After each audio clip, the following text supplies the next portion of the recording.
All right. So, in our previous class, we were discussing that any person, if he is not Krishna conscious, if he is not rendering in service to Krishna, then he is actually in his diseased condition. Normal condition is that the person is serving Krishna. And we also discussed that Krishna is Supreme Personality and we are always subordinate to Krishna. Even if we will get liberated from this material world, then also we will always be subordinate to Krishna. This is our constitutional state.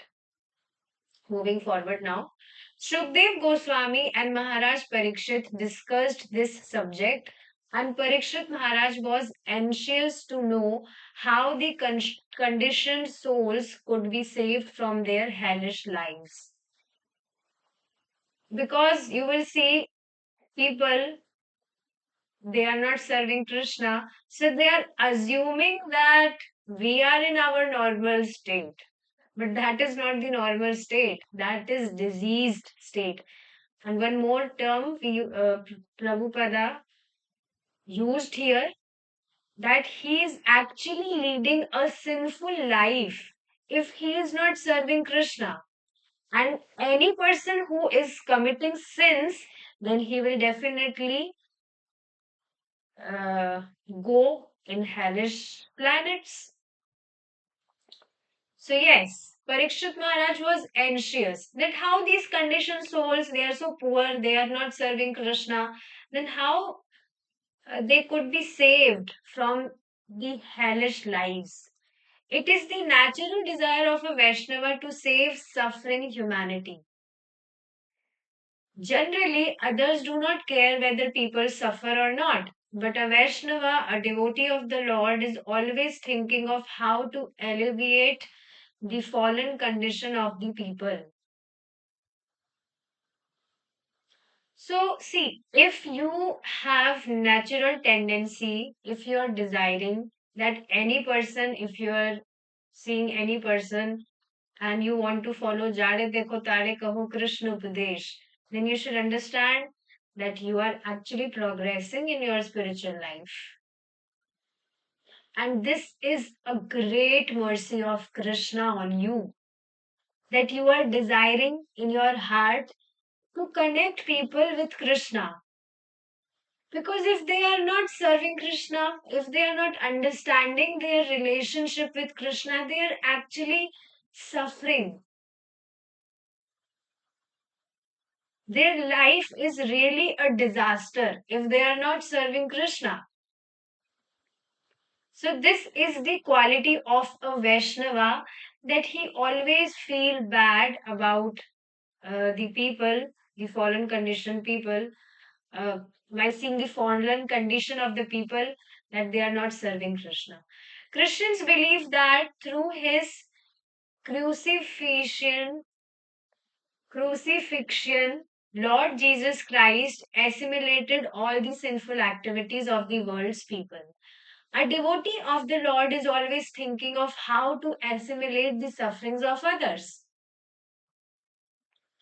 A similar devotee was Vasudev Datta, who was Lord Chaitanya's associate. He told the Lord, now that you have come, kindly deliver all people on this earth and take them to Vaikuntha, the spiritual world. And if you think that they are so sinful,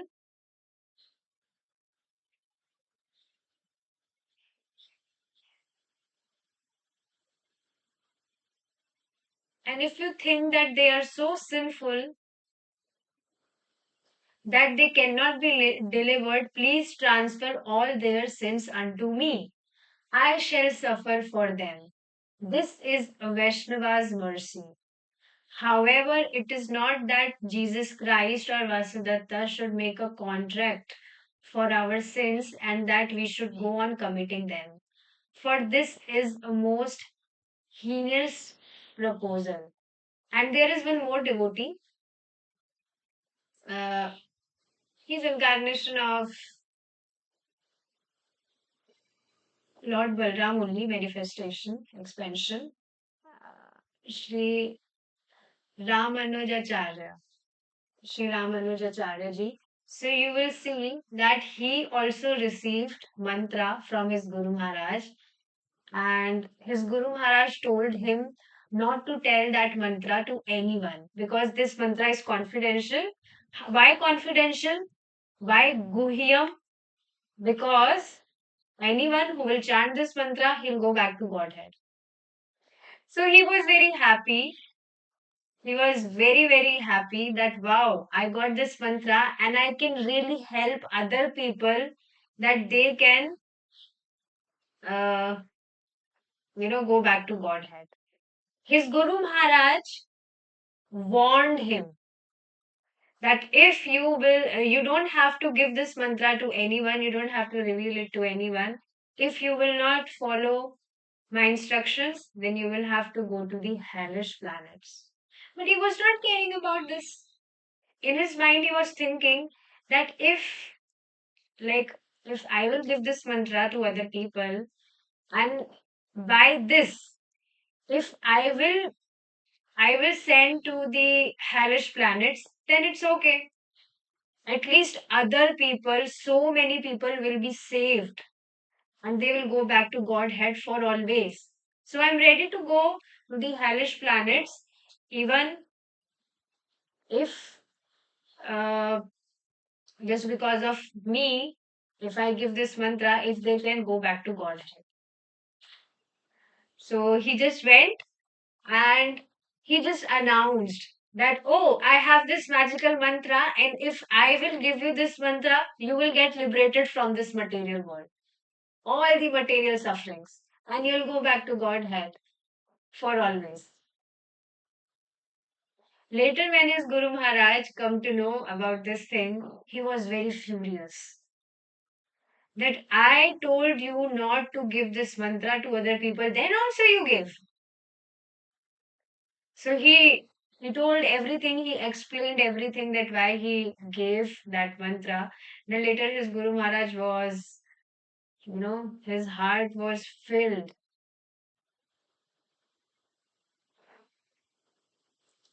He he got emotional that how great this person is, how great my disciple is. He has so much compassion for other people. So this is a Vaishnava's mercy. But one more thing Srila Prabhupada is telling here, that okay, Vaishnavas are merciful, they are ready to take, like the great Vaishnavas, they are ready to take all the sins in their own, like they are ready to take sins, um, they are ready to suffer for other people by taking sins unto them. But that doesn't mean that we just keep on committing sinful activities. Just like in the case of Jesus Christ and Vasudev Datta.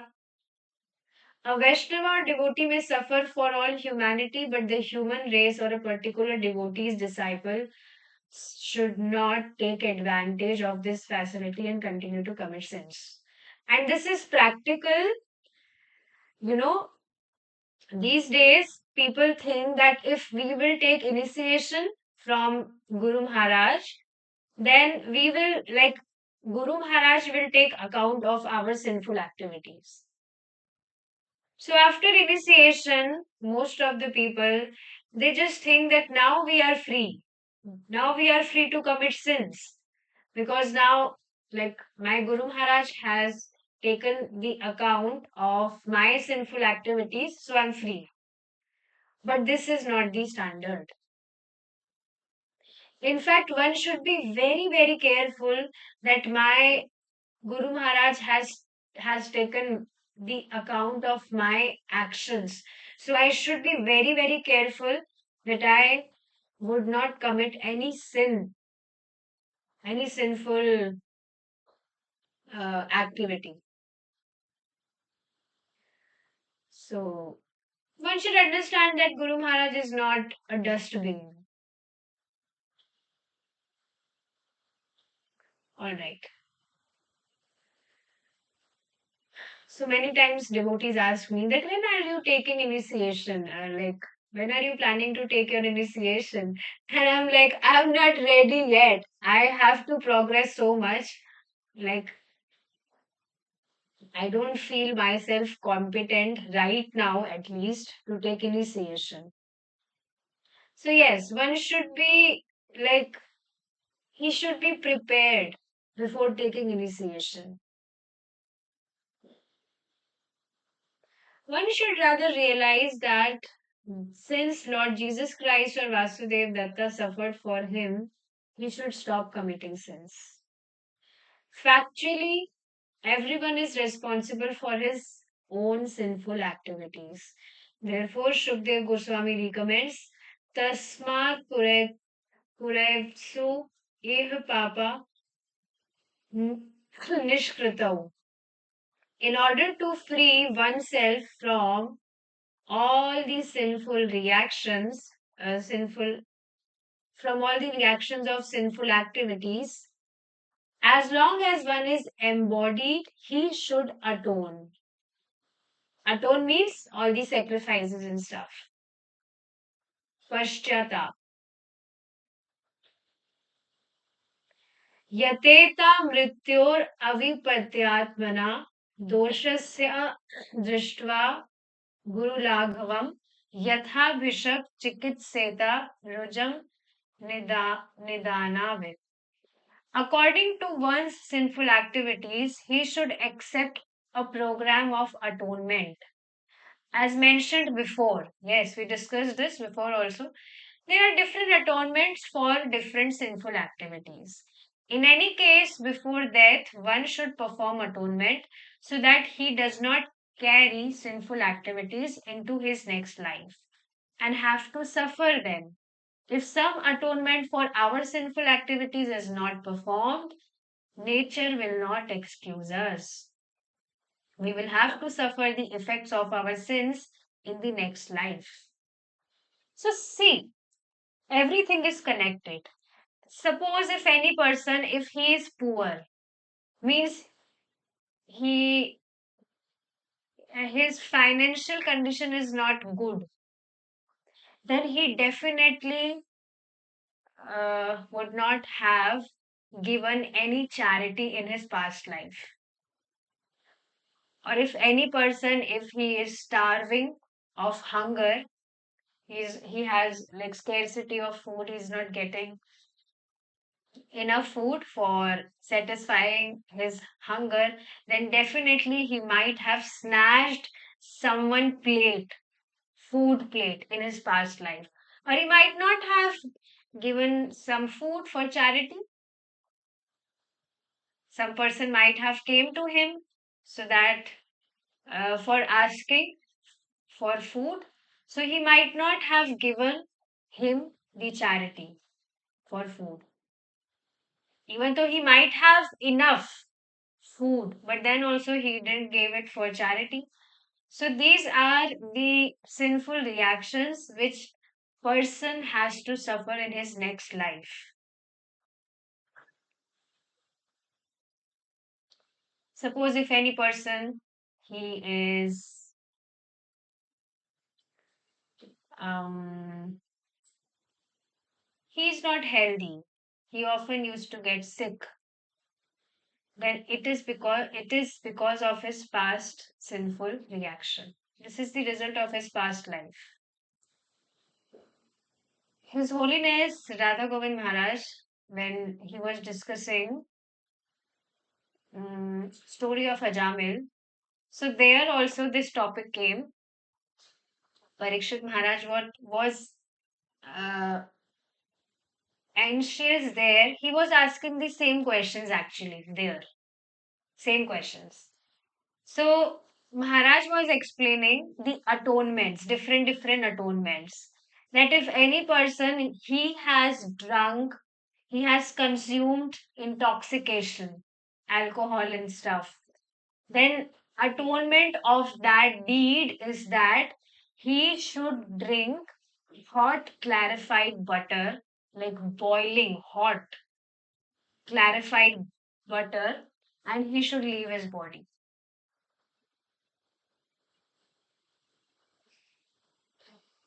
There are many atonements, and you will see it is very, very difficult for us to live completely pure life in this material world. It's not possible. Even if we are, breathing, if we are inhaling on or exhaling, then also there are so many bacteria and microorganisms which are dying every moment. The moment we are inhaling or exhaling, when we are, whatever things we do, if we are doing dusting, then also you will see, if we are dusting, if we are cleaning our house, our rooms, then also you will see unconsciously we kill so many insects. Many times we are not even aware of it. So it is very difficult to live 100% pure life here. But yeah, unconsciously, if we are committing sins, then also it will have a reaction. We will have to suffer the reaction of that. So, how to be safe? How to save ourselves from all these things? Surrender to Krishna. This is the only solution.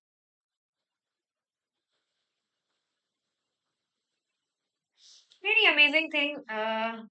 When like I went Vrindavan, so I was with devotees. There were 3 to 4 devotees with me.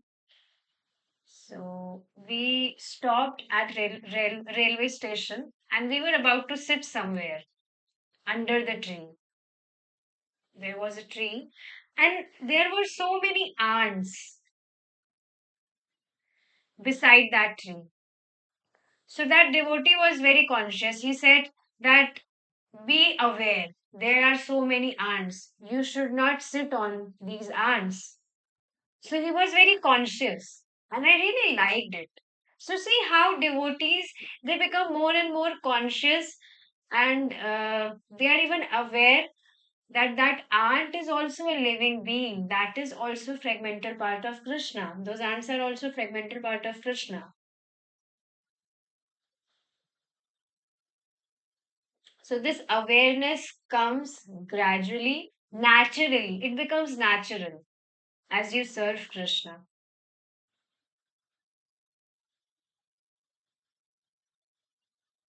Okay. In any case, before, okay, this we have read. If some atonement for our sinful activities is not performed, then nature will not excuse us.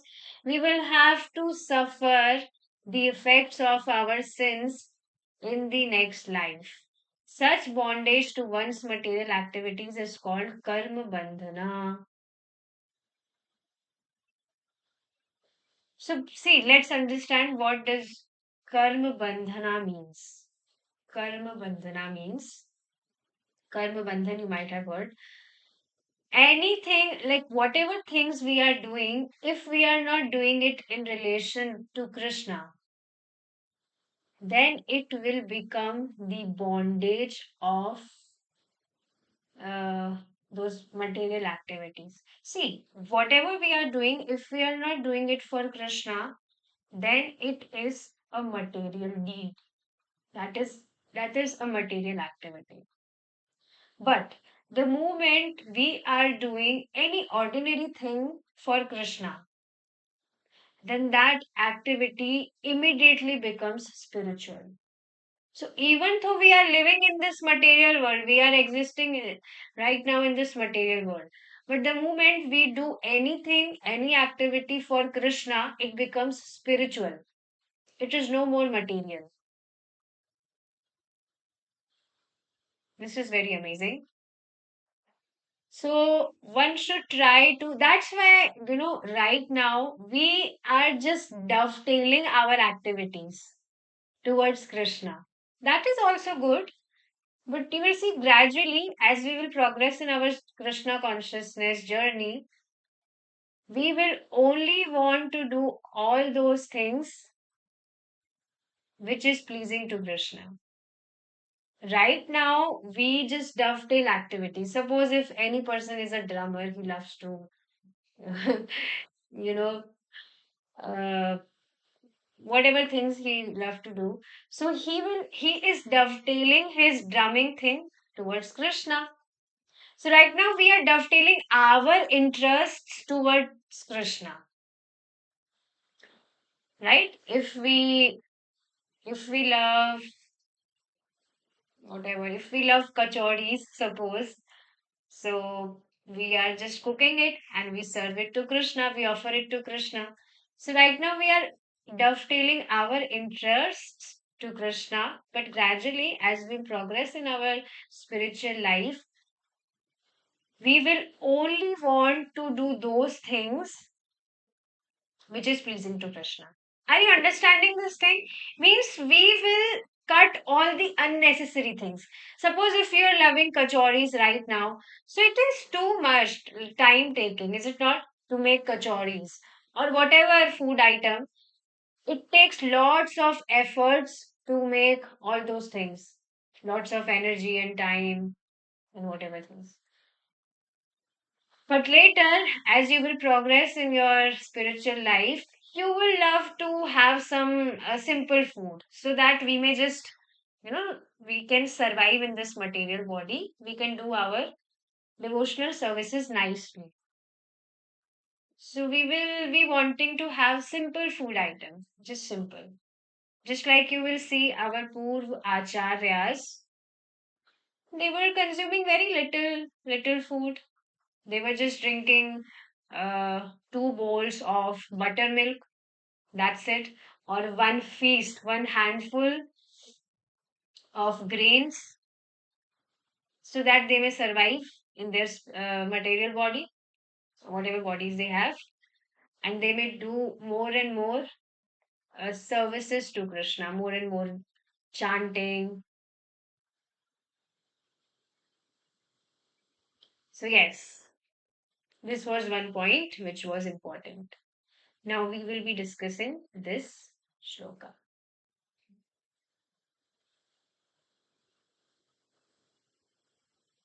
Okay, let's try to recite. यज्ञार्थकर्मणो यत्र लोकोऽयं कर्मबन्धनः तदर्थं कर्म कौन्तेय मुक्तसङ्गः समाचर यज्ञार्थात् कर्मणोऽन्यत्र लोकोऽयं कर्मबन्धनः तदर्थं कर्म कौन्तेय मुक्तसङ्गः समाचर यज्ञार्थकर्मणो न यत्र लोकोऽयं कर्मबन्धनः तदर्थं कर्म कौन्तेय मुक्तसङ्गः समाचर. Work done as a sacrifice for Vishnu has to be performed. Otherwise, work binds one to his material world. Is it clear? We have already understood this point that if whatever things we are doing, we are not doing it in relation to Krishna, in relation to Vishnu, then that work is actually binding us in this material world. Krishna himself is telling this thing in Bhagavad Gita. Therefore, O son of Kunti, perform your prescribed duties for his satisfaction. His means Vishnu. Who is Vishnu? Krishna. And in that way, you will always remain unattached and free from bondage. So, this is very important point. One more point I want to put here, which we discussed earlier also, that you will see if we see connection of things and people with Krishna, we immediately have a sense of respect for those people and things because we are able to see their connection with Krishna, and immediately you will see uh, like we will have respect for those things. But if we are not seeing relationship of Krishna, relation of Krishna, connection of Krishna with those things, and we are thinking that, oh, these people are mine, this is my wife, this is my bed, or this is my house, this is my whatever things, these are my children. This is my husband. So immediately you will see when we think that these people and things belongs to me, then immediately we have a sense of disrespect for them. How? Because we will have a tendency to exploit them. Because if we are thinking that these things belongs to me, these people belongs to me, then we will have tendency of enjoying. I was really, I was really observing this thing when I was traveling in train. I was coming back. I was coming back to my home station. So there you will see when we were sitting. So next to us, like in front, there were a group of people. They were sitting and they were just, they were eating something. They took something from their homes, tiffins and all. They were eating, they were consuming. Then later, they were just talking mundane topics. They were talking about mundane topics. Then later, this thing that in trains, often people come to sell their whatever stuff. Like you might have seen samosa wala will come or cold drinks. Cold drinks wala will come, burger wala will come, all those things. Chai, tea, tea man will come. So they were coming, and those people, they were so much into gratifying their tongues. That wow, we want those burgers, we want that samosa. Means what I'm trying to tell here, that in their consciousness, they were not thinking. I mean, in their consciousness, they were thinking that this is my burger. I will consume it. I will gratify my tongue. I will gratify my senses. And I was discussing this thing with devotees that now, like, we were watching them, we were observing, and we were thinking that it is very much difficult for us to live a life like these people are living. We can't even think of consuming something without offering it to Krishna. And just see those people, Krishna is not there in their consciousness at all. Later, like we decided to play a game. Like there was one small girl also with us. She was very cute. So she was saying that I want to play with you. I want to play with you. So I said, okay, let's play a game. We will play what we call Antakshari. So we will be singing Hare Krishna tune in different tunes. Hare Krishna Mahamantra Kirtan in different tunes. So singing it. We were singing it loudly first.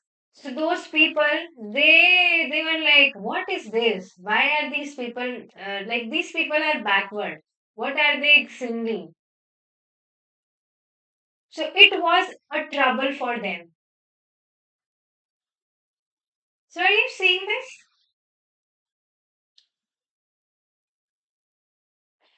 So yes, when we think that these things or whatever things people belongs to me, then we immediately have a sense of disrespect for them because we will exploit. You see now how people are exploiting their bodies. They just eat anything rubbish. They're just exploiting their bodies, and that's why they suffer so much of diseases. But on the other hand, devotees, they are aware about this thing that we are not this body, but these bodies we have been given by God, by Krishna. So it is our duty to take care of this body so that we may serve Krishna nicely. We may fulfill the purpose of this human form of life.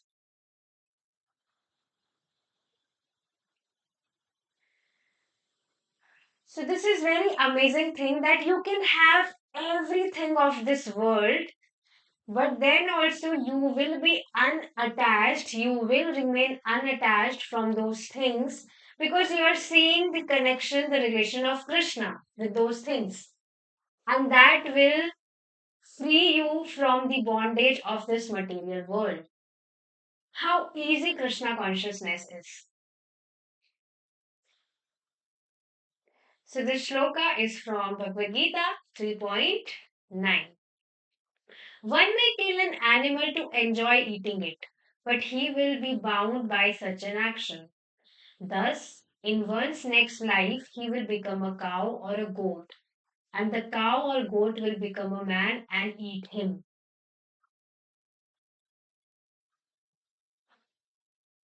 So there is one photo also you might have seen that that person is cutting a goat.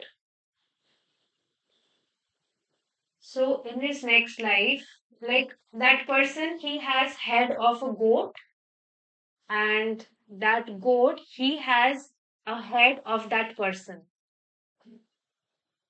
So right now he might be cutting that goat. In his next life, that same goat will cut him, kill him. And in Vedic scriptures also it is mentioned that any person, if he has killed any animal, suppose if he has killed a cow, then he will have to reside in hellish planets for so many years, and that years are compared to the hair of the cow. You know, cow has hair in her body. So the number of hair she has in her body, he have to reside in the hellish planets for those number of years.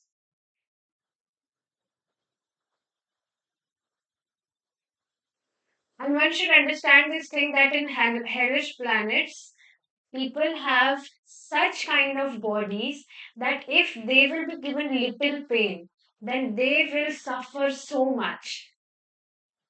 Just like if we touch a pin in our finger, then we will experience little pain in our finger. But in hellish planet, if they are touching pin, then that will be equivalent to the pain of cutting the finger, or maybe more than that. They have been given such bodies in hellish planets. This is the Vedic statement. And as with all Vedic statements, one may believe it or not. Unfortunately, at present, people are educated in such a way that they do not believe in the next life. Indeed, it seems that the more educated one becomes, the less he believes in God, in God laws, God's law, in the next life, and in sinful and pious activities. Do you agree with this? One devotee was sharing his experience with me that they have a tenant in their house, and that Mataji is illiterate, means she's not much educated. She's illiterate only, she's not educated. But then also they told him to chant Hare Krishna Mahamantra. So she started chanting. Like it was natural for her to accept it. That okay, I'll chant, no problem.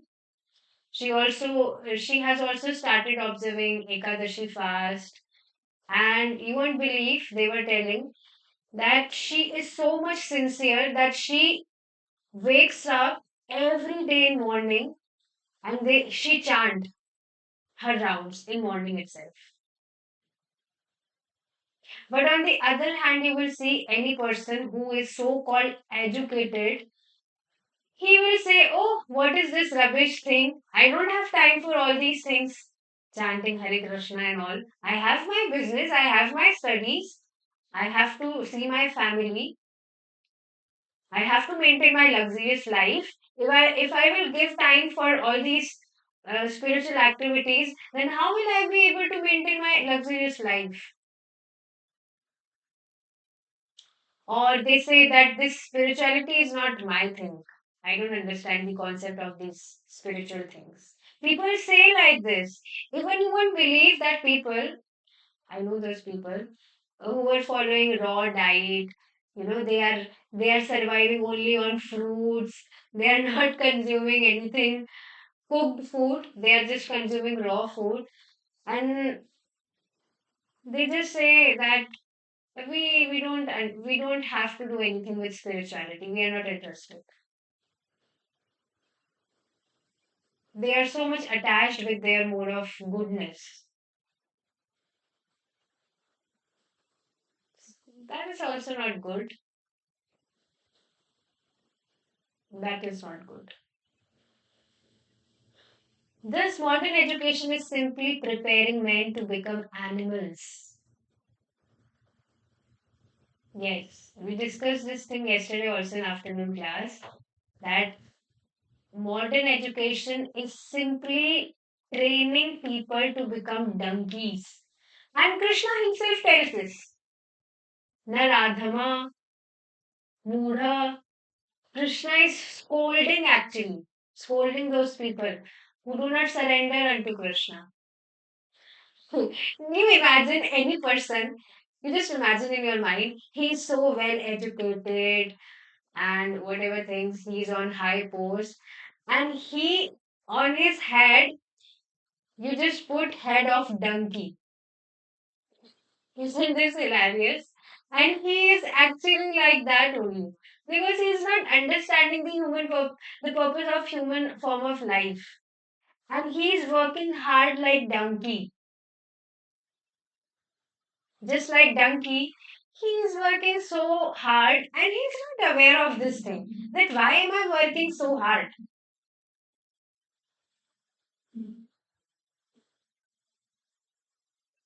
So yes, modern education is simply preparing men to become animals or say donkeys.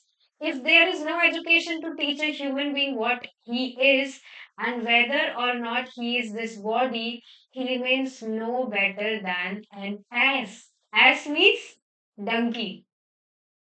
And ass also thinks, I am this body, as do other animals. Thus, if a man thinks in the same way, how is he different from any other animal?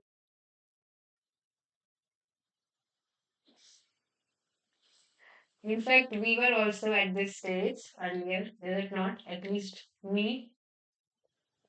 I was so much absorbed in bodily conceptions. And I was just thinking that I have to work so much hard so that I may become successful in life, this, that. But I was actually getting trained to become a donkey. Thank God Krishna has saved me. Krishna has saved us. We should thank Krishna every single day. Krishna has actually saved us. This is true. Anyways, we will be continuing our discussion. We'll be discussing the shloka from Srimad Bhagavatam. Tomorrow is Krishna's day. We'll stop here. Hare Krishna. Jai Srila Prabhupada.